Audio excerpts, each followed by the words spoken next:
ఆది కాండము 3వ అధ్యాయము 19వ వచన భాగం చూడండి. 19వ వచన భాగం.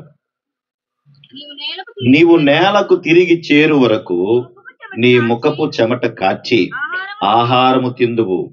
ఏలయనగా నేల నుండి నీవు తీయబడితివి, నీవు మన్నే గనుక తిరిగి మన్నైపోదువు అన్నాడు. ఈ విషయాన్ని కూడా గుర్తుపెట్టుకోవాలి. నువ్వు నేల నుండి తీయబడ్డావు గనక, నీవు మన్ను గనక తిరిగి నువ్వేమైపోతావు?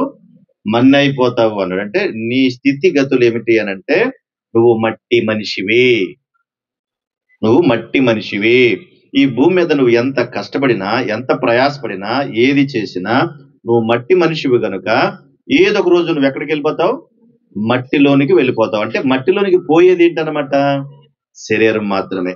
నువ్వు మట్టి మనిషివి అయితే, మట్టి అయితే ఆ మన్నైనది వెనకటి వల్ల ఏమైపోతుంది అన్నాడు? మన్నైపోతుంది అన్నాడు. ప్రసంగ గ్రంథంలో కూడా మనం చదువుకుంటాం కదా, నువ్వు మట్టి మనిషివి అని. మీరు ఇప్పుడు చూడండి, శరీరాన్ని ఎన్ని సోపులెట్టి రుద్దినా ఏమొస్తుంది అనుకుంటున్నారు? బంగారం ఏం రాదు. ఏమొస్తుంది? మట్టే వస్తుంది. మన శరీరం రోజు రోజుకి అరుగుతా ఉంటది. మన శరీరం కూడా అరుగుతా ఉంటది. మీ సామానంతో ఉన్నప్పుడు ఎట్లాగైతే అరిగిపోతా ఉంటుందో మన శరీరం కూడా అలాగ అరిగిపోతా ఉంటది. మనం రుద్దే కొలదే కూడా మట్టి అంతా పోతా ఉంటది, మళ్ళా తయారవుతా ఉంటది. మట్టి అంతా పోతా ఉంటది, మళ్ళా తయారవుతా ఉంటది.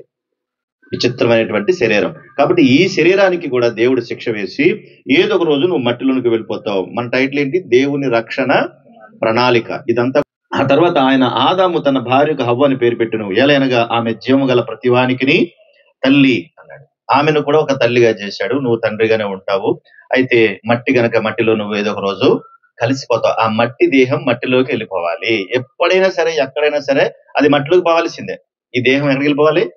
మట్టిలోకి పట్టాల్సిందే. ఇంకెక్కడ పెట్టినా ఉపయోగం ఏమీ లేదు. ఆ తర్వాత ఆయన మాట్లాడుతూ అక్కడ అంటాడు, దేవుడైన యెహోవా ఆదామునకును తన భార్యకును చర్మపు చొక్కాయలను చేయించి వారికి తొడిగించెను అన్నాడు. ఎందుకు వారికి చర్మపు చొక్కాయలు చేసి దేవుడు తొడిగించాడు? కారణం ఏంటంటే, వారు ఎలా ఉన్నారు?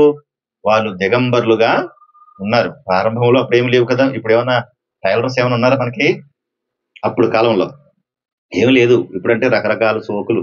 మొట్టమొదటి మత్తు డాక్టర్ గారు దేవుడే. మొట్టమొదటి ఆపరేషన్ చేసింది దేవుడే. మొట్టమొదటిగా బట్టలు కుట్టింది కూడా దేవుడే.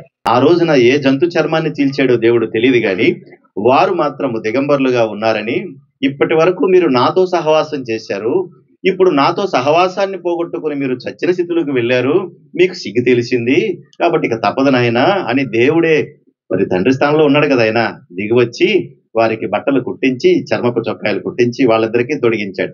అలా తొడిగించిన తర్వాత అప్పుడు అడుతూ అంటున్నాడు, తండ్రి కుమార పరిశుద్ధాత్మ దేవుడు త్రియేక దేవుడు కదా, మాట్లాడుకుంటున్నారు. ఏమన్నా తెలుసా? ఆదాము మనలాగా ఒకళ్ళు అయిపోయాడు, మనలాంటి వాడు అయిపోయాడు. ఎందుకు అంటే తినవద్దన్న పండు తిని ఇలా తయారయ్యాడు. ఇప్పుడు ఇవన్నీ కూడా అర్థమవుతాయి. ఈ ఏదైనా తోటలో అన్ని ఉన్నాయి. వాటితో పాటుగా ఒక ప్రత్యేకమైనటువంటి 2 వృక్షాలు ఉన్నాయి. ఒకటి మంచి చెడ్డలు తెలివినిచ్చేది, 2 జీవవృక్షం వచ్చాడు. వీళ్ళు ఏం తినేశారు? మంచి చెడులు తెలివినిచ్చే వృక్షం తినేశారు. ఇంకేం మిగిలిపోయింది? కాబట్టి వీళ్ళు అలాగే వదిలేస్తే ఏదో ఒక రోజు వీళ్ళు ఏం చేస్తారు? వీళ్ళు జీవవృక్ష ఫలాలు తింటారు. జీవవృక్ష ఫలాలు తింటే ఇంకా వీళ్ళకి మరణం అనేది భూమి మీద ఉండదు. కాబట్టి ఇక్కడతో వీళ్ళని కాస్త సమాప్తం చేయాలని దేవుడు ఏం చేశాడంటే జీవవృక్షాన్ని తీసేశాడు. తీసేయడం అంటే అక్కడ ఫస్ట్ కెరీబుల్ని పెట్టాడు. తర్వాత వీళ్ళిద్దరినీ కూడా ఏదైనా ప్రాంతం నుంచి, ఆ తోట నుంచి బయటికి తోలేశాడు. ఆ తర్వాత కాలంలో జీవవృక్షాన్ని తీసేశాడు. ప్రకటన గ్రంథము 22వ అధ్యాయము 1వ వచనము, ఏవలను ఆవలను జీవవృక్షం ఉండెను అన్నాడు. ఎక్కడుంది ఈ జీవవృక్షం అనుకుంటున్నారు? దేవుడు ఇక్కడ తీసి అక్కడ పెట్టాడు. పరలోకం వెళ్ళిపోయింది. ఈ భూమి మీద ఆ జీవవృక్షాన్ని దేవుడు ఏం చేశాడు? తీసేశాడు. అందుకే ఇంకా అవకాశం లేదు, తినే అవకాశం. ఒకవేళ ఉండుంటే ఆదాం ఏం చేసేవాడు? వాళ్ళతో పాటు ఇవి కూడా తిని ఉండేవాడు. కనుక తీసేశాడు దేవుడు. తీసేసిన తర్వాత వీళ్ళిద్దరిని బయటికి పంపించాడు. జాగ్రత్తగా వినాలి, అర్థం కాదు మాట. బయటికి పంపించేశాడు. బయటికి పంపించేసిన తర్వాత ఫస్ట్ దేవుడు ఏమన్నాడు? నీ భర్త ఎడల నీకు వాంఛ కలుగును, నువ్వు చేసిన పని వల్ల నువ్వు వేదనతో పిల్లలను కంటావన్నాడు. ఆ తర్వాత వీళ్ళిద్దరూ కాపురం చేశారు. వీళ్ళు కాపురం చేసిన తర్వాత భూమి మీద మొట్టమొదటి తల్లిదండ్రుల ద్వారా డెలివరీ అవ్వడం, మొట్టమొదటి సంతానం ఎవరనుకుంటున్నారు? కయ్యను. ఫస్ట్ డెలివరీ కూడా ఎవరు చేశారు? ఏనండి, ఎవరు చేశారు? ఫస్ట్ డెలివరీ వాడు చేశారు కదా. ఇప్పుడు మీరు వినండి, ఒకసారి వినండి అమ్మా. ఇప్పుడు కాస్త పురిటి నొప్పులు వస్తే అక్కడి నుంచి ప్రారంభం. నువ్వు మంచం మీదే ఉండు, కిందకి దిగొద్దమ్మా, అక్కడే ఉండమ్మా అని డెలివరీ అంటే గర్భంలో బిడ్డ పట్టింది మొదలుకొని డెలివరీ అయ్యే వరకు కూడా అన్ని పచ్చాలు జాగ్రత్తలు అన్ని చేసినా కానీ ఏమైపోతుందో పట్టుకోసి ఆపరేషన్ చేసేస్తున్నారు. ఆ రోజుల్లో ఆదాము అవ దగ్గర ఎవరున్నారు? సహకారం చేసేవాళ్ళు ఎవరున్నారు? పాత బట్టలు అడ్డండి అన్నారు, వీళ్ళు వేసుకునే చర్మం చొక్కాయలు ఎక్కడి నుంచి తెస్తారు?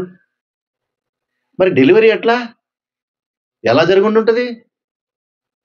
అసలు ఆ అవ్వ ఎంత వేదన అనుభవించి ఉంటది? ఏడుస్తుంటే అమ్మా ఓర్చుకమ్మా, పర్వాలేదమ్మా, బాధపడకమ్మా అని ధైర్యం చెప్పిన వాళ్ళు ఉన్నారా? పరామర్శించిన వాళ్ళు ఉన్నారా? మాట్లాడని ఉన్నారా? కానీ ఒంటరిగా ఉంది. అప్పుడు అర్థమవుంటది కదా హవ్వమ్మకి, దేవా నేను చేసిన తప్పు వల్లే కదా నాకు శిక్ష, ఇంత వేదన భరించాల్సినటువంటి శిక్ష నాకు పెట్టావు కదా దేవా, ఎంత బాధ భరించాలా ఇప్పుడు నేను అని బాధపడి ఉంటదా? ఎంత తప్పు చేశానో అని అనిపించుంటది కదా. ఒకవేళ దేవుని చిత్తానుసారంగా వాళ్ళు ఇన్నుండే ఈ బాధ ఈ వేదన లేకుండా దేవుడు వేరే ఏదైనా చేసేవాడేమో కదా. కానీ ఆదాము కూడా పక్కనే ఉండి ఏమైనా సహాయం చేయగలిగే అవకాశం ఉందంటే ఏమీ లేదు కదా. మరి బొడ్డుతాడు ఎవరికి వస్తారు?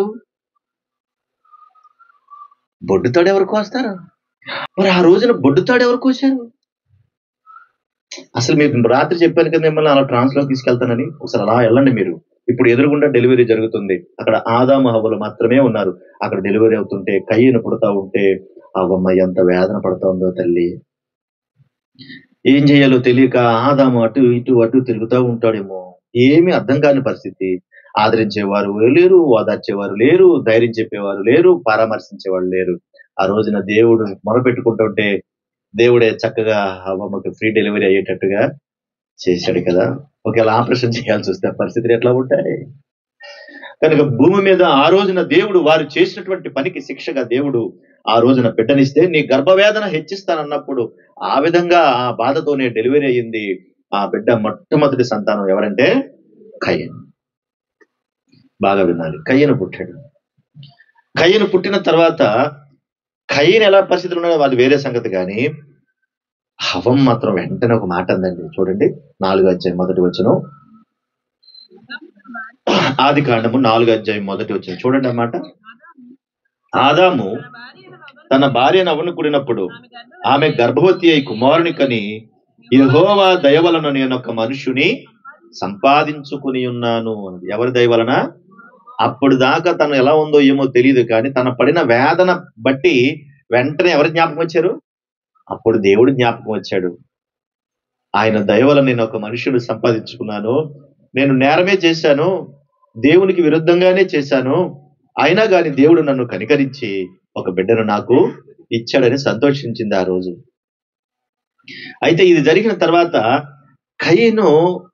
కయ్యనుకున్నటువంటి ఆలోచన ఏంటనంటే, అతను ఏం చేసేవాడు అంటే అక్కడ రాయబడిన మాట, భూమిని సేద్యపరచువాడు.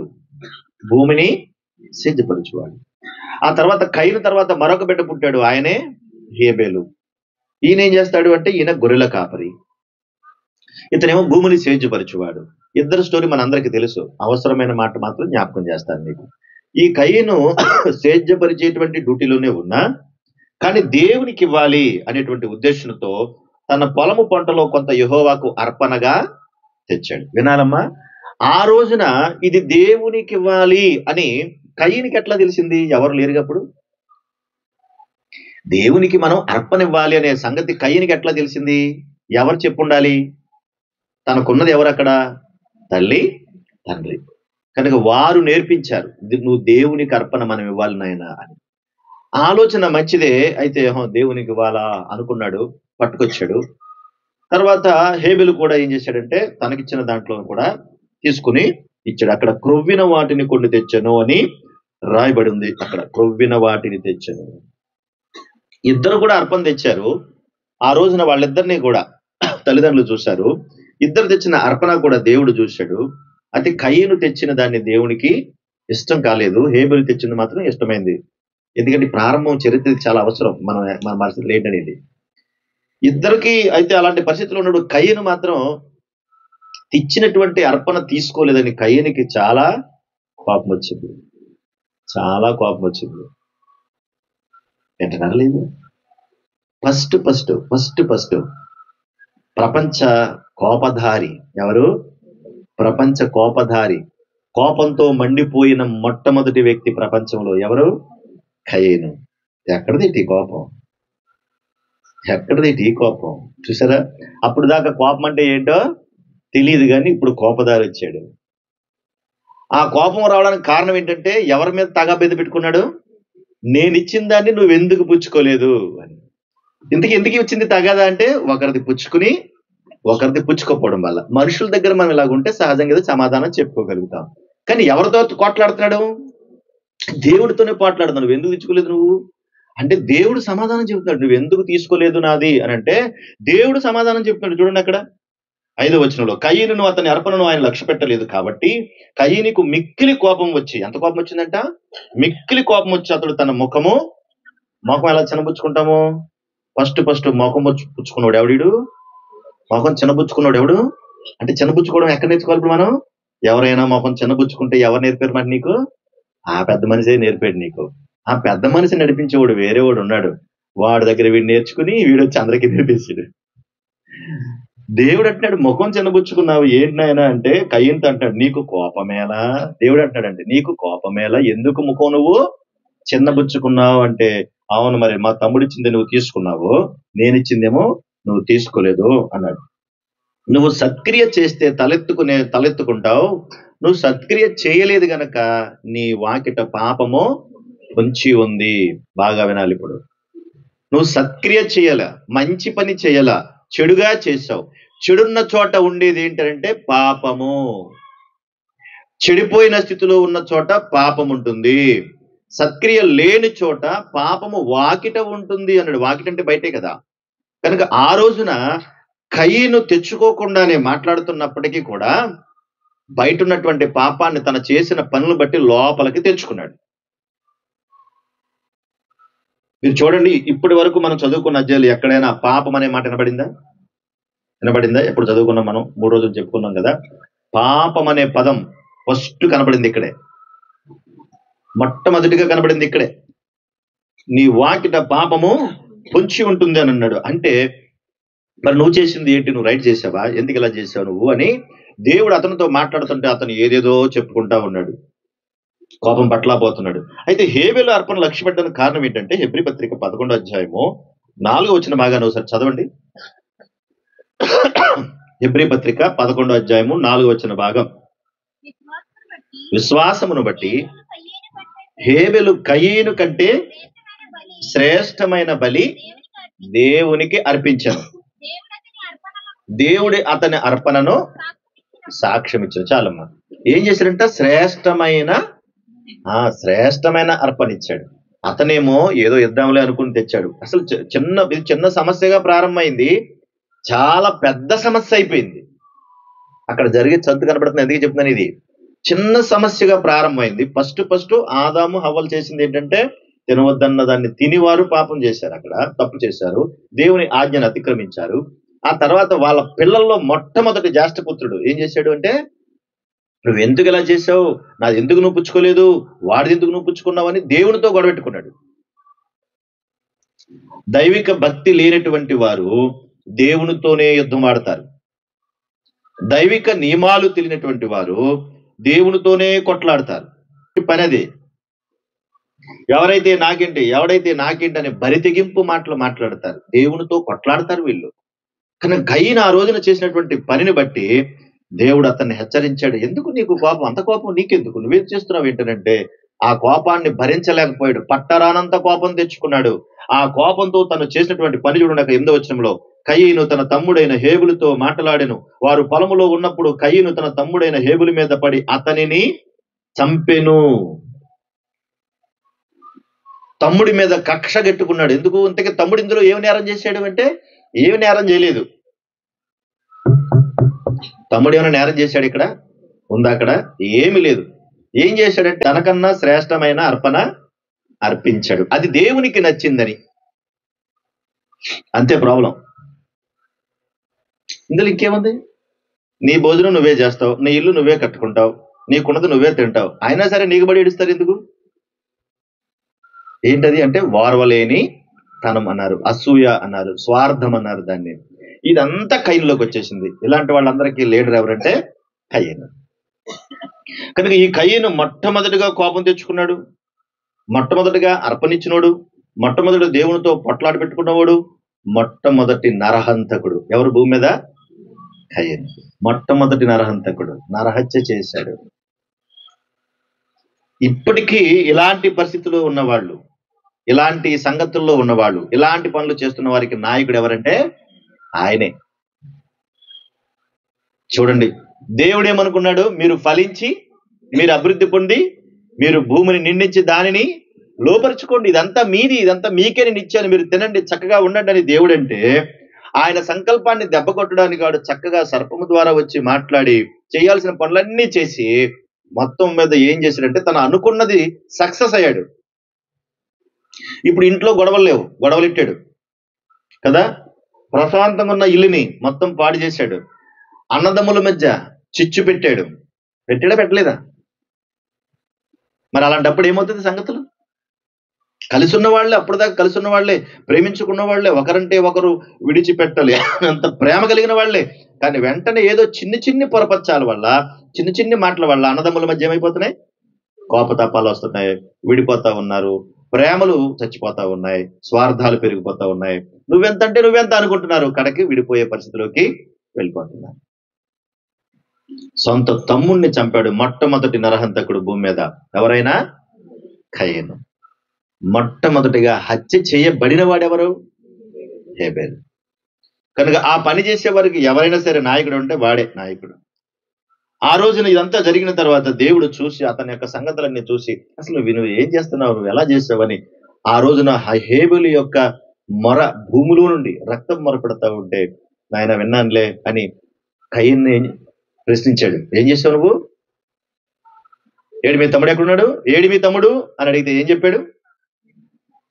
ఏమన్నాడు? మా తమ్ముడికి ఏమన్నా కాపలా పెట్టావా నువ్వు? ఎవరితో మాట్లాడుతున్నాడు? దేవుడితోనే. మా తమ్ముడికి ఏమన్నా కాపలా పెట్టావు, ఎవరున్నాడు అడుగుతావు నువ్వు? వెళ్ళి ఎదుకో, వెళ్ళి ఎదుకో. నీ తమ్ముని స్వరము భూమిలో నుండి నాకు మొరపెడుతుంది, కాబట్టి నువ్వు చేసే పనిని బట్టి నువ్వు దేశదిమరం అవుతావు నాయనా, నువ్వు దేశదిమరం అవ్వాలి నాయనా అని ఆ రోజున పుట్టినటువంటి సంతానం కయ్యని దేవుడు శపించాడు. ఇప్పుడు మీరు వినండి, ఆ రోజున హవ్వమ్మ చేసినటువంటి తొందరపాటు పని వల్ల ఆ ఎఫెక్ట్ అంతా ఎక్కడికి వచ్చింది? ఇప్పుడు కుటుంబం మీదకి వచ్చింది. చాలాసార్లు నేను కూడా అంటాను, తల్లిదండ్రులుగా మీరు చేసేటువంటి పొరపాట్లు, మీరు చేసేటువంటి నేరాలు, ఘోరాలు మీతో పోతాయి అనుకోవద్దు. మీరు చేసిన ఆ ఫలం మీ బిడ్డల మీద ఎఫెక్ట్ పడుతుంది. వాళ్ళ కుటుంబాలు కూడా పాడవుతాయి. మీరు చేసినటువంటి ఆ పాపం, మీరు చేసినటువంటి ఆ స్వార్థమైనటువంటి క్రియలన్నీ కూడా వాళ్ళ కుటుంబాల మీద అంటుకుంటాయి. నిజంగా ఎంత ఏడ్చుంటుంది కదా, మొట్టమొదట పుట్టిన కొడుకు కదా, ఎంత ఏడ్చుంటుందో కదా. అయ్యో, నా కడుపున పుట్టినటువంటి బిడ్డలు ఇద్దరు దెబ్బడుకుంటున్నారే అని. ఈ రోజున ఇప్పుడు మీరు ఆలోచించండి, ఆ రోజున సంగతి ఎట్లా ఉంటే ఈ రోజున కూడా ఎట్లా ఉన్నాయి? అన్నదమ్ములు బాగుంటున్నారా? కొట్లాడుకుంటలేదా? ఇంట్లో అన్ని గొడవలు జరుపుకుంటున్నారా? ప్రశాంతంగా ఉంటున్నారా? అన్నదమ్ములు ఎదుగుతున్నారు, అన్నదమ్ములు బాగున్నారు కూడా ఆ ఆలోచన ఉంటుందా? అసలు ఒకరినొకరు పోట్లాడుకుంటున్నారు, వీళ్ళు ఇళ్లలో ఉండి దెబ్బలాడుకుంటారు. వీళ్ళకి మూల పురుషుడు వాడి కనుక. ఇది అయిపోయిన తర్వాత మరొకడు తయారయ్యాడు. వాడి ఆ తర్వాత వచ్చినటువంటి వాడు ఎవడంటే లెమెకు, వాడి పేరు లెమెకు. వాడు కూడా ఎన్నో హత్యలు చేశాడు. ఆ తర్వాత 21 వచ్చిన భాగం చదువుదాం. ఆ తర్వాత నోదు దేశం వెళ్ళిపోయాడు, కయ్యను నోదు దేశం వెళ్ళిపోయాడు. ఆ దేశంలోకి వెళ్ళాడు, అక్కడ పెళ్లి చేసుకున్నాడు, అక్కడ పిల్లలకు అన్నాడు. ఆ తర్వాత 21 వచ్చిన భాగం చదివితే, అతని సహోదరుని పేరు యోబాలు, ఇతడు సితారాను సానికను వాడుక చేయ వారందరికీ మూల పురుషుడు. అంటే సంగీత పరిచర్య ప్రారంభం యోబాలు. భూమి మీద మొట్టమొదటి సంగీత విద్వాంసుడు ఎవరనుకుంటున్నారు? ఈ యోబాలే.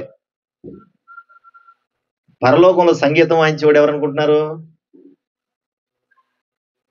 పరలోకంలో సంగీత వాయిద్యాలు ఉన్నాయి, ఎవరనుకుంటారు? ఆయన అపవాది, సాతాను.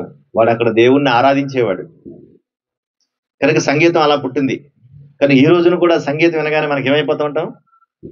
అసలు మనం మైమరిసిపోతా ఉంటాం.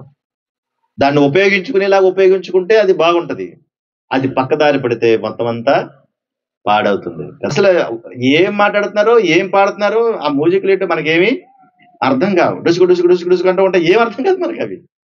అర్థం కాని భాష, అర్థం కాని మ్యూజిక్ అంతా. అప్పుడు చక్కగా చాలా నేచురల్ గా ఉండేవి. వాళ్ళు చేసే పనులన్నీ నేచురల్ గా ఉండేవి. అమ్మ అనే మాట కూడా స్పష్టంగా వినబడేది. అన్నయ్య అని ప్రేమగా పిలుచుకున్నప్పుడు బ్రో ఏంటి బ్రో అన్నయ్య అని అంత ప్రేమగా పిలుచుకునేవారు. తమ్ముడు అనేవారు, అక్క అనేవారు, చెల్లి అనేవారు. బాగుండేది అప్పుడు. ఇవేమీ లేవు. ఇప్పుడు ఏమైపోయిందంటే అంత చెడిపోయిన పరిస్థితిలోకి వచ్చింది.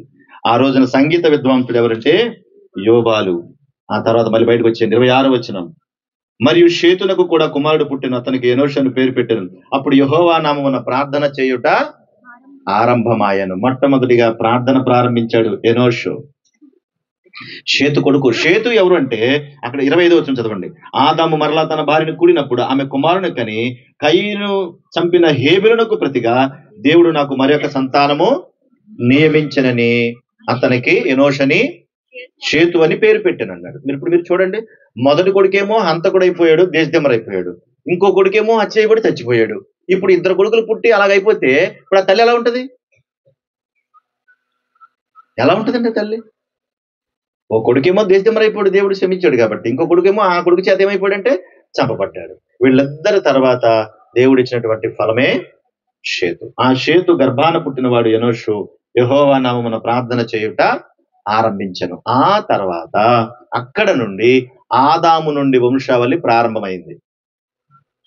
ఆదాము నుండి వంశావళి ప్రారంభమైంది. చూడండి, అక్కడ 5వ అధ్యాయం అంతా వంశావళి ఉంటది. అక్కడ ఆదామని పేరు పెట్టెను అని రాయబడి, ఆదాము బ్రతికిన దినములన్నీ 930 ఏళ్ళు అప్పుడు అతడు మృతి పొందాను. ఆ తర్వాత షేతు 8 ఏళ్ళు బతికిని కుమారులు కుమార్తెలు కన్నాడు. ఎనేషు కుమారులు కుమార్తెలు కన్నాడు. కేయనేను కన్నాడు. మహలేలు, ఎరేదు, హనోకు, మెతూషల.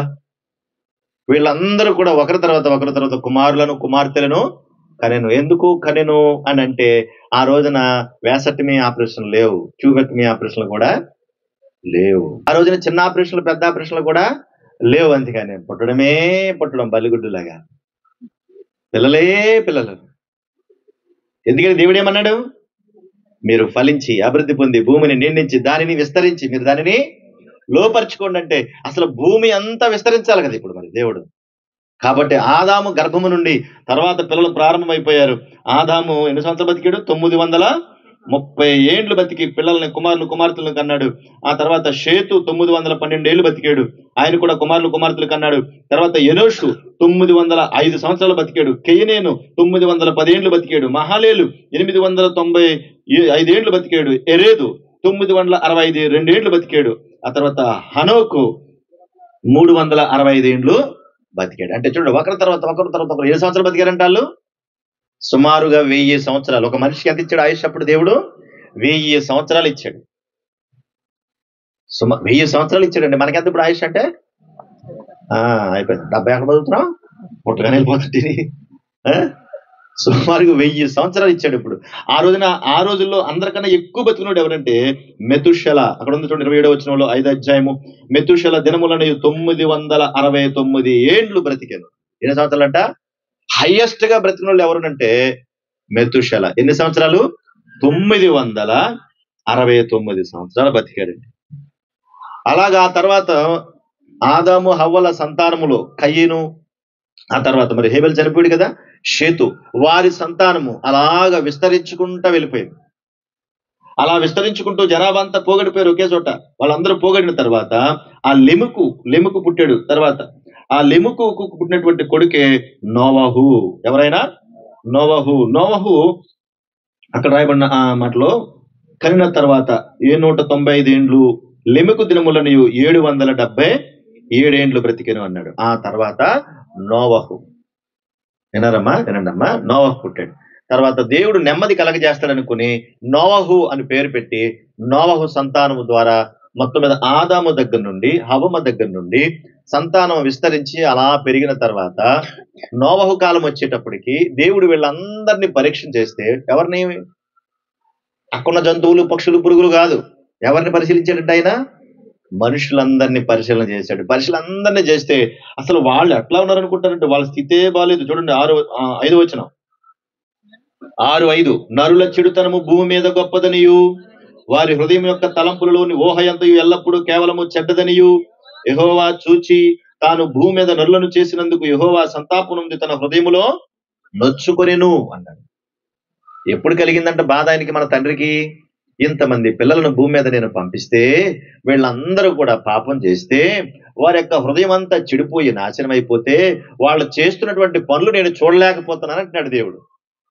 అందుకనే ఇంట్లో ఉన్న వాళ్ళు ఒకరిద్దరు గుండెల మీద తంతేనే తట్టుకోలేము. కోట్ల మంది జనాభా అప్పటికే ఉన్నారు కదా, జనాభా లక్షల్లో ఉన్నారు కదా.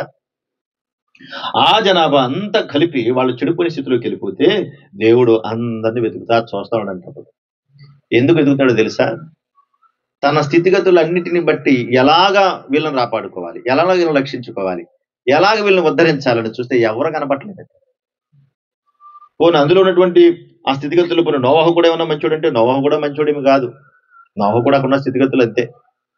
కానీ వాళ్ళందరిలోనూ కూడా ఉన్న వాళ్ళని చూస్తే మాత్రం 9వ వచనంలో నోవహు వంశావళి ఇదే, నోవహు నీతిపరుడు తన తరంలో నిందారహితుడై ఉండెను, నోవహు దేవునితో కూడా నడిచిన వాడు అన్నాడు. ఉన్న వాళ్ళలో కాస్త బెస్ట్ ఎవరైనా ఉన్నారా అని చూస్తే నోవహు కనబడ్డాడు.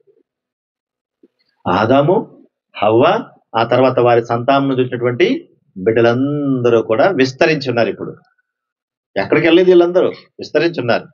విస్తరించిన తర్వాత వాళ్ళు చెడిపోయినటువంటి పరిస్థితిని చూసి దేవుడు నోవహును అన్నాడు కదా, నాయనా ఈ తరములో నువ్వు ఒక్కడవే నీతిమంతుడిగా కనబడతా ఉన్నావు, అయితే వీళ్ళందరినీ చూసి నేను బాధపడతా ఉన్నానని చెప్తున్నాడు. 12వ వచనం 11, 12 చదవండి.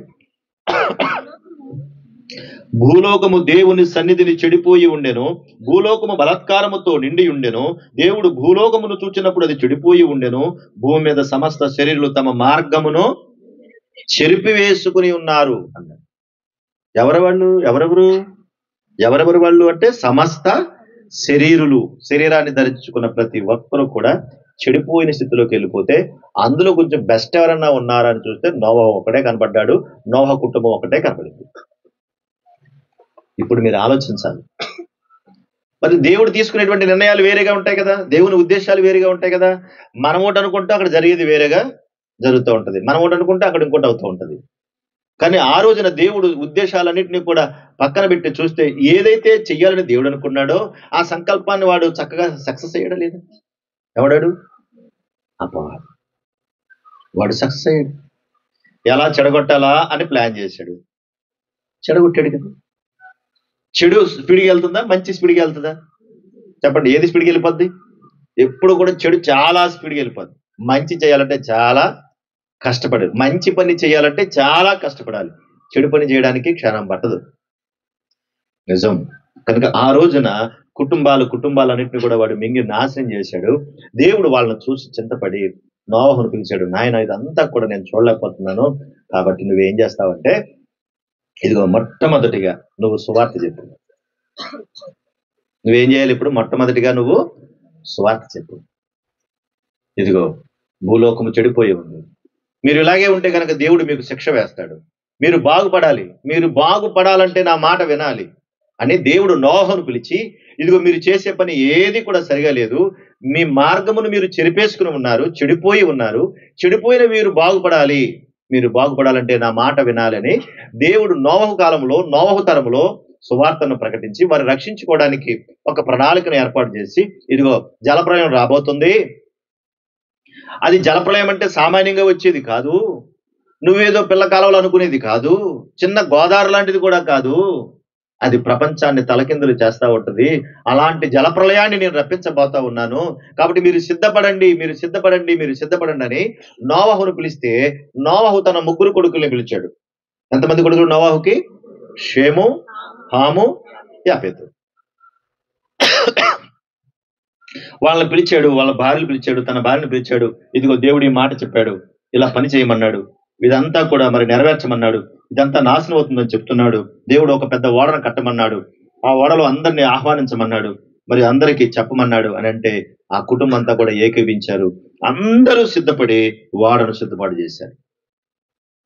సుమారుగా 100 సంవత్సరాల కాలం దేవుడు నోవహు ద్వారా ప్రకటన చేయించాడు. అప్పటి వరకు కూడా సుమారుగా 1000 సంవత్సరాల కాలం ఆయుష్ ఉంటే నోహు కాలం వచ్చేటప్పటికి మాత్రం ఆయుష్ కాలాన్ని తగ్గించేశాడు. చూడండి, అదే 6వ అధ్యాయము 3వ వచన భాగంలో చివరి మాట చదువుదాం పోని.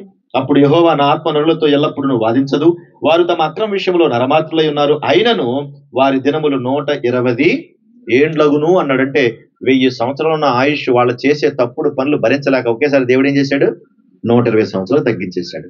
ఒరే గట్టిగా అరవకురా, ఆయుక్షణం రా, పదే పదే మాట్లాడకురా, ఆయుష్ తరిగిపోద్దంటరా అంటారు అప్పుడప్పుడు.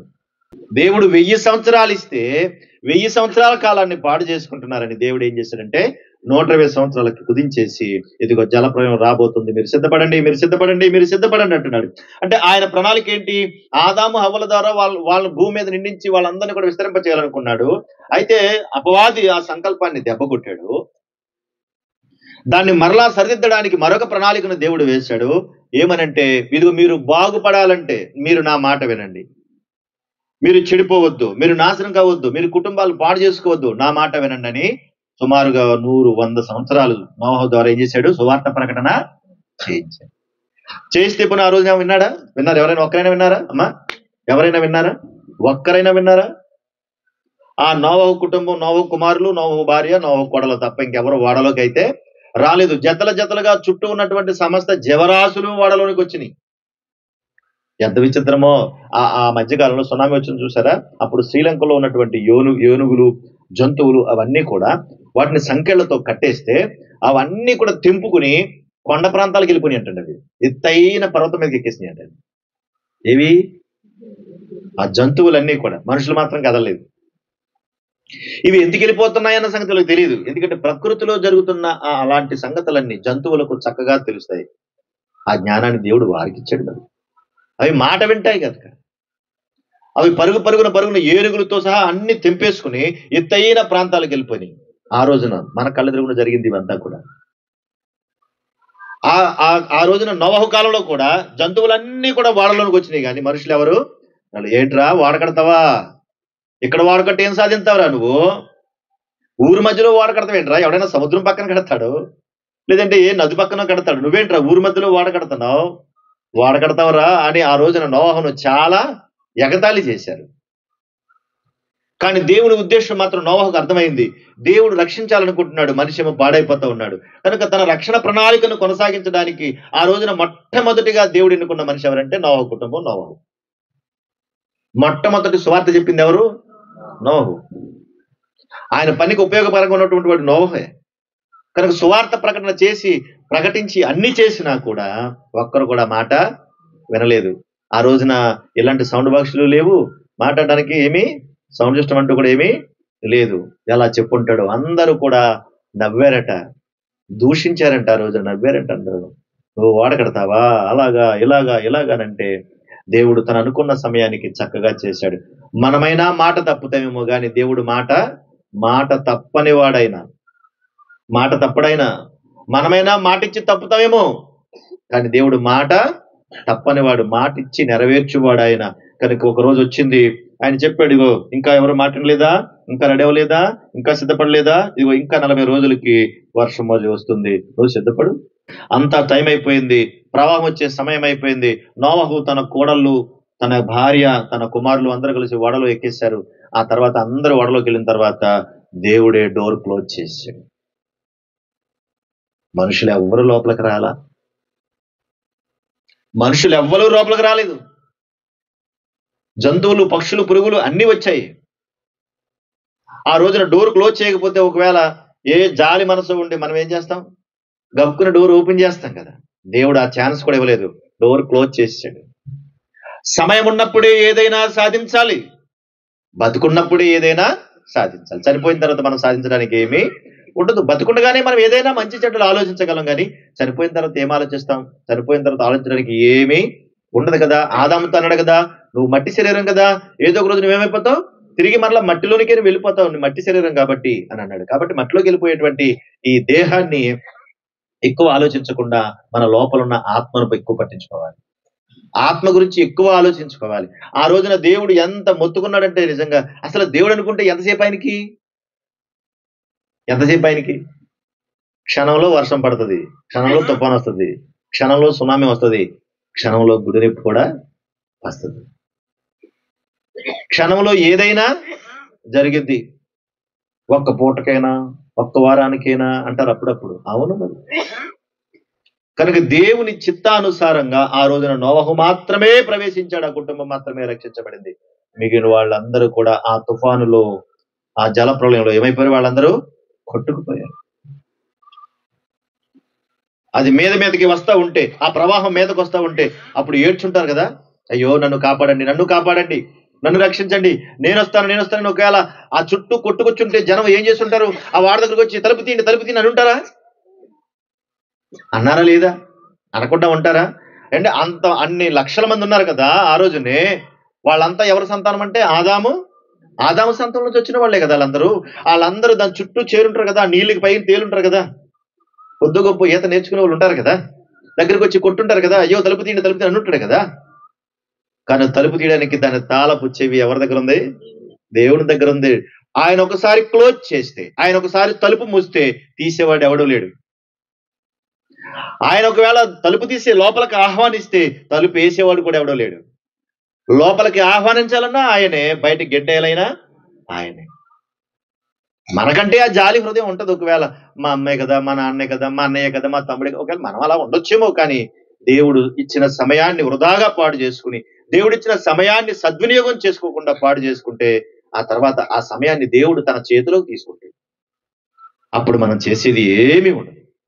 మన కళ్ళెదురుగుండా ఎంతమంది అలా వెళ్ళిపోయి ఉంటారు, ఎంతమంది అమ్మలు వెళ్ళిపోయి ఉంటారు, ఎంతమంది తండ్రులు వెళ్ళిపోయి ఉంటారు, ఎంతమంది సోదరులు వెళ్ళిపోయి ఉంటారు, ఎంతమంది తోడబుట్టినోళ్ళు వెళ్ళిపోయి ఉంటారు. మన కళ్ళెదురుగుండి ఇవన్నీ జరుగుతున్నప్పుడు ఆ రోజు నోవాహును పిలిచిన దేవుడే ఈ రోజు నిన్ను కూడా పిలుస్తున్నాడనే సంగతి జ్ఞాపకం చేసుకోవాలి. ఆయన రక్షణ ప్రణాళిక ఏంటంటే, నశించిపోతున్న వారెవరిని కూడా ఆయన పాడైపోవడానికి ఇష్టపడలేదు ఆయన. అందుకే 100 సంవత్సరాలు చెప్పించాడంట, వెళ్ళు చెప్పు 100 సంవత్సరాలు చెప్పించాడంట. కానీ ఒక్కడైనా విన్నాడా? వినలేదండి. ఆయన ప్రణాళిక రక్షించాలని మనిషి ఏమో దూరం చేసుకుంటుంది. ఆయన ప్రణాళిక తన బిడ్డల్ని కాపాడుకోవాలని మనిషి ఏమో రోజు రోజుకి దూరం చేసుకుంటాడు. ఒక తండ్రిగా తన బిడ్డలు పాడైపోతుంటే ఎంత దుఃఖపడతా ఉంటాడో, పరమందున్న దేవుడు కూడా తన బిడ్డను రక్షించుకోవడానికి అంత తపన పడ్డాడు, అంత వేదన అనుభవించాడు. ఎవరైనా బిడ్డలను చంపుకుంటారండి? ఎవరైనా బిడ్డలు చంపుకుంటారా? ఆయన అనుకుంటే క్షణంలో అంతా జరిగిపోయేది. కానీ 100 సంవత్సరాలు ప్రకటన చేయించాడంటే ఎంత ప్రేమ కలిగినాడో దేవుడు చూడండి, ఎంత దీర్ఘశాంతం ఉందో ఆయనకి. చెప్పి విసిగిపోయాడు ఆ రోజున. చెప్పిన తర్వాత అందరూ కలిసి ఒక్కరు కూడా మాటనలేదు. ఎవ్వరూ మాటనకుండా వాళ్ళ ఇష్టానుసారంగా బ్రతికి వాళ్ళు పాడైపోయారు. ఆఖరికి ఆ జలప్రళయంలో వాళ్ళందరూ కూడా కొట్టుకుని పోయారు. అందరూ కొట్టుకుపోయిన తర్వాత భూమి మీద ఉన్నటువంటి సకల జీవరాశులు లోపలికి వచ్చాయి. సమస్త మానవాళి జలప్రళయంలో కొట్టుకుపోయి మరణించారు. ఇప్పుడు ఎవరు మిగిలారు? అసలు ఎంత సంతానం వచ్చింది బయటికి? ఎంతమంది సంతానం వచ్చారు బయటికి? ఇప్పుడు ఎవరు మిగిలారు అక్కడ? నోవహు కొడుకులు 3, షేము, హాము, యాపెతు. ఆ తర్వాత నోవహు భార్య, ఆ తర్వాత నోవహు కోడళ్ళు. మొత్తం ఎంతమంది ఉన్నారు? ఇల్లు 80 మనుషులు మిగిలారు. ఎంతమంది మిగిలారు? 80 మాత్రమే మిగిలారు. ప్రారంభం మొట్టమొదటిగా దేవుడు ఆదామును చేసి, తర్వాత అవ్వమును చేసి, వారికి ఇద్దరికి వివాహం చేసి, వారికి ఒక కుటుంబాన్ని ఏర్పాటు చేసి, ఆ కుటుంబం ద్వారా భూమి మీద అంతా విస్తరింపచేస్తే ఒకేసారి అందరూ చనిపోయి మళ్ళీ ఎంతమంది మిగిలారు? ఇప్పుడు 80 మిగిలారండి. ఆ దినమందు ఆ విశ్వాసమును కనుగొనునా అని యేసుక్రీస్తు ప్రభువారు చెప్పాడు. ఇదిగో నోవహు జలప్రళయం వచ్చినట్టుగానే ఆ రోజున జనులు తినుచు, త్రాగుచు, పెండ్లికిచ్చుకునుచు, పెండ్లి చేసుకునుచు, వ్యాపారాలు చేసుకుంటూ బ్రతికారు. నేను వచ్చే సమయానికి కూడా మీరు కూడా అలాగే బ్రతుకుతారు అని దేవుడు చెప్పాడు. ఉంది కదా లోకా సువార్తలో మాట చదవండి ఒకసారి. మళ్ళీ ఇక్కడ 17వ అధ్యాయం, లోకా సువార్త 17వ అధ్యాయం 26 వచన భాగం. నోవహు దినములలో జరిగినట్టు మనుష్య కుమారుని దినములలోనూ జరుగును. నోవహు ఓడలోనికి వెళ్ళిన దినము వరకు జనులు తినుచు, త్రాగుచు, పెండ్లాడుచు, పెండ్లికి ఇయ్యబడుచు నుండిరి. అంతలో జలప్రళయం వచ్చి వారినందరినీ నాశనము చేశారు. అప్పుడు వాళ్ళు ఏం చేస్తారంట? నోవహు ఓడ కడతా ఉంటే, ఒరే వీళ్ళ దేవుడంట ఓడ కట్టమన్నాడంట్రా, వాళ్ళు మనల్ని అందరినీ పెడతాడంట్రా, ఊరి మధ్యలో కడుతున్నాడు వాడ, వాళ్ళలోకి మనం వెళ్ళాలంట్రా, లేకపోతే చచ్చిపోతామంట్రా అన్నారంటండి వాళ్ళు. సీసాల మీద సీసాలు తాగేస్తున్నారు కదా, అప్పుడు వాళ్ళు కూడా అదే తాగారు. జనులు తినుచు, త్రాగుచు, తిండి త్రాగుడు, తిండి త్రాగుడు, తిండి త్రాగుడు. ఇప్పుడు భూమి అంతా ఏమడుస్తుంది? ప్రపంచం అంతా ఏమడుస్తుందంటే తినడం తాగడం, పెండ్లి చేసుకొనొచ్చు, పెండ్లికి ఇచ్చుకొనొచ్చు. ఇదే జీవితం అనుకుని అలాగే బతికేసి, ఎవడరా మమ్మల్ని అందరినీ నేను ఇలాగా చేసేది, అని ఎదురు తిరిగితే ఆ జలప్రలయంలో అందరూ కొట్టుకుని పోయారు. ప్రభు అంటున్నాడు, నేను వచ్చే సమయానికి కూడా అలాగే ఉంటారు. ఆయన ప్రణాళిక 100 సంవత్సరాల క్రితం 100 సంవత్సరాల సువార్త ప్రకటించి రక్షించాలని యేసుక్రీస్తు ప్రభువారు కూడా మొదటి శతాబ్దం నుంచి, మొదటి 100 దగ్గర నుంచి ఇప్పుడు 21వ శతాబ్దం నడుస్తుంది. మన మీద ఆయనకున్నటువంటి ప్రేమను బట్టి అప్పటి నుంచి ఇప్పటి వరకు కూడా ఆయన కూడా సువార్త ప్రకటన చేస్తా ఉన్నారు. మీరు బాగుపడాలి, మీరు బాగుపడాలి, మీరు బాగుపడాలి, మీరు బాగుపడాలి, మీరు మారాలి, మీరు మారాలి, మీరు మారాలి. అర్థమవుతుంది తెల్లారా? ఆ రోజున చివరిగా ఎవరి కుటుంబం మిగిలింది? నోహ కుటుంబం మిగిలింది. 8వ అధ్యాయం, ఆదికాండం 8వ అధ్యాయం 18వ వచన భాగం. కాబట్టి నోవహును అతనితో కూడా అతని కుమారులను అతని భార్యయు అతని కోడండ్రులు బయటికి వచ్చిరి. ప్రతి జంతువును, ప్రాకు, ప్రతి పురుగును, ప్రతి పిట్ట, భూమి మీద సంచరించినవన్నీ వాటి వాటి జాతుల చొప్పున ఆ ఓడల నుండి బయటికి వచ్చెను. మానవులందరూ బయటికి వచ్చెను, జతల జతలుగా బయటికి వచ్చెను, భార్య భర్తలు బయటికి వచ్చెను. ఉందా అక్కడ? ఎంత దౌర్భాగ్యం అండి! ఎన్ని లక్షల మంది ఉన్నారు, జలప్రలయం వస్తుంది, మింగండి, రండి రండి, ఒక్కరు రాలా. నోవహు తన భార్య బిడ్డలతో, తన కుటుంబంతో కలిసి బయటకు వచ్చాడు. అక్కడున్నటువంటి పరిస్థితులు, ప్రతి పురుగు, ప్రతి పెట్ట దేవుడు రాజేస్తుండే అక్కడ. ప్రతి పురుగు, ప్రతి పెట్ట ఏమైందంట? వాటి వాటి జాతుల చొప్పున వాడల నుండి బయటకు వచ్చాడు. అప్పుడు ప్రారంభం చేశాడు నోవహు. చూడండి 20వ వచనం. అప్పుడు నోవహు యెహోవాకు బలిపీఠము కట్టి పవిత్ర పశువులన్నిటిలోను, పవిత్ర పక్షులన్నిటిలోను కొన్ని తీసుకుని ఆ పీఠం మీద దహన బలి అర్పించెను. ఎవరు చెప్పారు దహన బలి అర్పించమని నోవహుకి? ఎవరైనా చెప్పారా? ఈ దహన బలి ఎక్కడ ప్రారంభమైంది అనుకుంటున్నారు? కోడిని కోయడం, మేకలు కోయడం అన్ని ఎక్కడ ప్రారంభమైంది అనుకుంటారు? దహన బలి దేవుడు ఏమని చెప్పలా, నోవహు గారు చేశాడు మొట్టమొదటిగా పని. భూమి మీద మొట్టమొదటి దహన బలి నోవహు చేశాడు. మొట్టమొదటి హత్య కయ్యను చేశాడు. మొట్టమొదటిగా చంపబడిన వాడు హేబెలు. మొట్టమొదటిగా కోపన్నోడు కయ్యను. మొట్టమొదట స్వార్థంతో నిండిపోయి పాపాన్ని మూట కట్టుకున్నవాడు కయ్యను. మొట్టమొదటి ఆపరేషన్ చేసినోడు దేవుడు. మొట్టమొదటి మత్తిచ్చినోడు, మొట్టమొదటి డెలివరీ చేసినోడు దేవుడు. చూడండి, ఆయన బాగు చేస్తా ఉన్నాడు, మనిషి ఏం చేస్తాడు? పాడు చేస్తా ఉన్నాడు. ఆయన బాగు చేస్తా ఉన్నాడు, మనిషి పాడు చేస్తా ఉన్నాడు. ఆయన ఎప్పుడూ బాగు చేసేవాడే, అందరి బాగు కోరుకునేవాడు, అందరినీ ప్రేమించగల శక్తిమంతుడు. అని ముఖం మీద ఊసినా కూడా నువ్వు నా బిడ్డవి నాయనా, నువ్వు మారాలి నాయన అని ప్రేమతో హత్తుకునే అంత ప్రేమ కలిగినాడు. అందుకే మరి ఆ రోజున నోవహు కాలంలో అందరూ ముఖము చూస్తుంటారు కదా నోవహును కూడా. కానీ దేవుని ప్రేమను బట్టి హత్తుకున్నాడు కదా. వాళ్ళు ఎన్ని అన్నయ్య అనకపోనే కానీ మానకుండా ప్రతిరోజు బోరు దేవుడు. ఏ బోరా? స్వల్ప బోర. ఎన్నిసార్లు చెప్పినా వింటలేదు. ఇలా చెప్పడం అనవసరం, నేను చెప్పను. ఎవరికి వస్తుంది పొగరు? మనకే. ఎన్నిసార్లు చెప్పినా వింటలేదు, చెప్పి నా ప్యాన్ విసిగిపోయింది, నేను చెప్పను. మరి నోవహు ఏమన్నాడు? మొక్క మీద ఉమ్మేశారు కదా, నోవహుని తిట్టారు కదా, దూషించారు కదా, కానీ ఏం చేశాడు? ఓర్చుకున్నాడు. అందుకనే నోవహు, ఈ తరములో నీవే నా ఎదుట నీతిమంతుడు. దేవుడి ఎన్నికతో ఎంత బాగుందో. దేవుని ఎన్నిక అంటారు దాన్ని. దేవుని ఎన్నిక ఎంత బాగుంది చూడండి.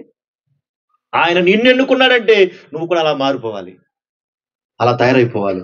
నోవహు భార్యను దేవుడు ఎన్నుకున్నాడు. నీ కుటుంబం సూపరు నోవహు, నీ కుటుంబం సూపరు, నువ్వు నిలబడాలన్నాడు. భార్య కూడా ఏం చేసింది? యావండి అంతంత మాటలు అంటుంటే, అన్నిసార్లు అంటుంటే మీరు ఎలా ఓర్చుకున్నారండి అంటే, దేవుడు చెప్పాడమ్మా, పేర్లు ఎట్లేదు అక్కడ. దేవుడు చెప్పాడమ్మా, కుమారమ్మా ఓర్చుకోవాలమ్మా, ఓర్పు ఉండాలమ్మా, దేవుడు చెప్పాడమ్మా అంటే ఆ తల్లి ఏం చేసింది? మౌనంగా ఉంది.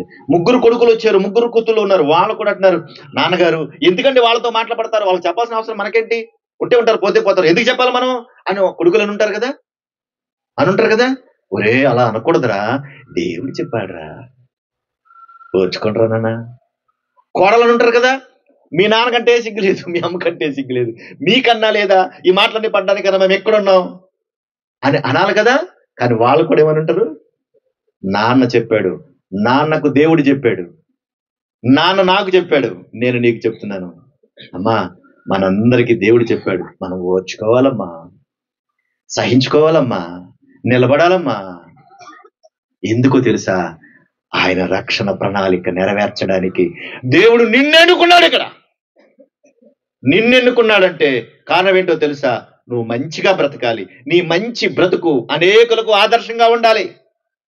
నువ్వేమో బూతులాడుకుంటూ, తిట్లాడుకుంటూ, ఎదుటి వారిని ఇష్టానుసారంగా మాట్లాడుతూ, నోరు పారేసుకుంటూ బ్రతికితే అదేం బ్రతుకు నీ బ్రతుకు? నువ్వు ప్రభుని నమ్ముకున్నావంటే నీ నోరు మంచిగా ఉండాలి, 10 మందికి ఆదర్శంగా ఉండాలి. దేవుడు నిన్ను ఎన్నుకున్నాడంటే నువ్వు ఎలా ఉండాలి? నోవాహు నోరు మూసుకుని పనిచేశాడు కదా, మరి మనం కూడా అంతే. అది ఆయన ప్రణాళిక. ఊరికి నేను నోరు పారేసుకోవద్దు. ఆయన కనుపరిచిన ప్రేమ 100 సంవత్సరాలు. ఈ రోజు మన ప్రభువు చూపించే ప్రేమ 1000 సంవత్సరాలు. మనం బతికేది ఎంతకాలం? మహా అయితే ఆల్రెడీ వచ్చేసింది, చాలా సంవత్సరాలు వచ్చేసింది. మహా అయితే ఇంకా 5 సంవత్సరాలు 10 సంవత్సరాలు బతుకుతాం. ఈలోగా కరోనా లాంటిది ఇంకోటి ఏదో వచ్చేస్తే మళ్ళీ చచ్చిపోతాం. అవసరం మనకి ఇవన్నీ? కక్షలు, కార్పుణ్యాలు, గొడవలు, కొట్లాట్లు అవసరమా? ఇవన్నీ మనకంటే ఏం అవసరం లేదు. మంచిగా బ్రతుకు, దైవిక గుణాలతో బ్రతుకు. ఆ రోజు నోవహు కుటుంబం బయటకు రాగానే ఎందుకు బలిచ్చాడంటే, చుట్టూ ఉన్నవన్నీ చూశాడు, కళ్ళెదురు జరుగుతున్నవి చూశాడు, జలప్రయాణం చూశాడు, చచ్చిపోయిన వాళ్ళని చూశాడు, లోపల ఉన్న వాళ్ళని చూశాడు. అసలు వాటిని అన్నింటినీ ఎలా పోషించాడో మహానుభావుడు దేవుని చిత్త ప్రకారంగా. ఇవన్నీ కళ్ళెదురుగుండా చూసి దేవునికి బలివ్వాలన్న ఆనందంతో బలిచ్చాడు. అక్కడ దేవునికి నేనేమి ఇవ్వగలను? బలిచ్చాడు. ఆ రోజు బలిచ్చిన తర్వాత దేవుడు కూడా దాన్ని స్వీకరించాడు. చూడండి, అక్కడ ఉంది 20వ వచనం. చదివిన తర్వాత 21వ వచనం. అప్పుడు యెహోవా ఇంపైన సువాసన ఆగ్రాటించి, ఇక మీదట నరులను బట్టి భూమిని మరలా శపించను. ఎందుకనగా వారి హృదయ ఆలోచన వారి బాల్యము నుండి చెడ్డది. ఇప్పుడు దేవుడు ఒక నిర్ణయం తీసుకున్నాడు. అప్పటిదాకా దేవుడు ఉగ్రుడై ఉన్నాడు. ఎంత ఉగ్రుడై ఉన్నాడంటే, నా మాట మీరు వినకుండా ఉన్నారు, అయినా సరే 100 సంవత్సరాలు మీకు సువార్త చెప్పించాను, అయినా సరే మీరు నా మాట వినలేదు కనుక మిమ్మల్ని తీసేస్తానన్నాడు. ఆ రోజున సాతాను అనే మాట విని తల్లిదండ్రులు హవ్వ, ఆదాములు లోబడి చేసినటువంటి ఆ తప్పుకు మొత్తం అందరినీ లేపేశాడు. ఒక్కరే మిగిలేరు, ఒక్క కుటుంబం మిగిలింది. ఆ కుటుంబం ద్వారా ఇప్పుడు దేవుడు మరలా మరొక ప్రణాళికను సిద్ధం చేస్తున్నాడు.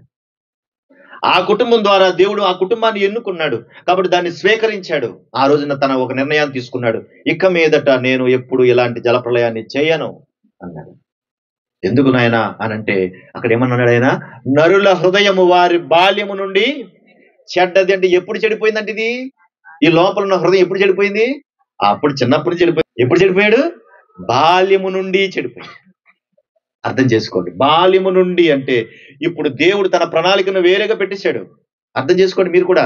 ఆ రోజున ఆదామునికి యవ్వన కాలమే తప్ప బాల్య దినాలు ఉన్నాయా? ఆదాముకి బాల్య దినాలు ఉన్నాయా? లేవు. అవ్వమ్మ కూడా పోనీ ఏమైనా చిన్న బిడ్డగా పుట్టిందా అంటే లేదు.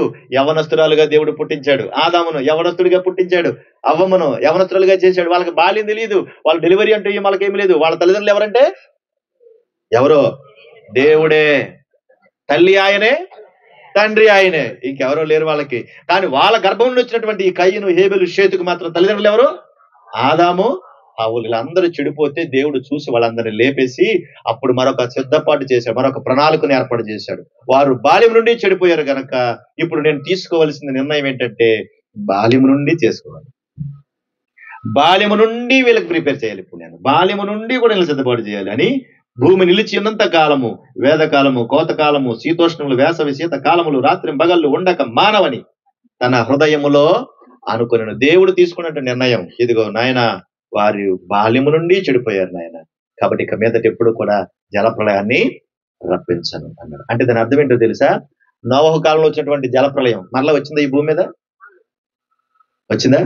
అదే సాక్ష్యం, అదే సాక్ష్యం. భూమంతా కొడుకుపోయింది, కానీ మరలా అలాంటి స్థితి రాలేదు. అందుకే దేవుడు అన్నాడు, నాయన ఒక చక్కటి ఇంద్రధనుస్సుని పెడుతున్నాను, ఎప్పుడైనా ఒకవేళ నిన్ను చూసి కోపం వచ్చినప్పుడు ఇంద్రధనుస్సు వస్తుంది. ఇంద్రధనుస్సు అలా కనపడగా నువ్వేమనుకోవాలా? అమ్మో నేను జాగ్రత్త పడాలా అనుకోవాలి. మనం ఏమనుకుంటాం? ఫోటోలు తీసుకుందామా, సెల్ఫీలు తీసుకుందామా, వీడియోలు తీసుకుందామా కదా. చచ్చిపోయిన శవం దగ్గర కూడా వీడియోలే, శవం దగ్గర కూడా సెల్ఫీలే. అలాగే అయిపోయాడు మనిషి. ఆ ధనుస్సు అలాగా రాగానే 13వ వచనం చదువు ముగిస్తాను. 9:13. మేఘములో నా ధనుస్సును ఉంచి తిని, అది నాకును భూమికి నీ మధ్య నిబంధనకు గుర్తుగా ఉండను. అదే ఇంద్రధనస్సు. కనుక ఈ ఇంద్రధనస్సు ద్వారా దేవుడు జ్ఞాపకం చేసుకుంటూ, ఇంకెప్పుడు మళ్ళీ మిమ్మల్ని అలా చేయను, మీరు చెడిపోయిన వారు గనక నా నిర్ణయం మార్చుకున్నామని చెప్పాడు అక్కడ.